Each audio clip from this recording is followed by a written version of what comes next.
বিরোধীদের সশস্ত্র সংগ্রাম ছেড়ে রাজনৈতিক সংলাপে যোগ দেওয়ার আহ্বান জানিয়েছেন মিয়ানমারের জান্তা প্রধান। যদিও এই পদক্ষেপ আগে বারবারই প্রত্যাখ্যান করেছে দেশটির সামরিক সরকার। শুক্রবার আল জাজিরা জানায়, বিদ্রোহী নিয়ন্ত্রিত এলাকার সংখ্যা বৃদ্ধির পাশাপাশি অধিকাংশ সংখ্যাতে ব্যর্থতার কারণে বেকায়দায় জান্তা সরকার।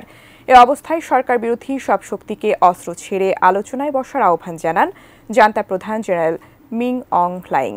সম্প্রতি বিস্ময়করভাবে বিরোধী গোষ্ঠীগুলোকে মিয়ানমারের জেনারেলরা টেলিফোন কল করেছেন বলে জানিয়েছে আল জাজিরা। 2021 সালে সামরিক অভ্যুত্থানের মাধ্যমে অং সান সুচির নির্বাচিত সরকারকে হটিয়ে ক্ষমতা দখল করে নেয় সেনাবাহিনী। গত অক্টোবর থেকে বিভিন্ন বিদ্রোহী গোষ্ঠী মিয়ানমারের বিভিন্ন অংশে নিয়ন্ত্রণ নেয়ার পর থেকেই চাপে আছে সামরিক জান্তা।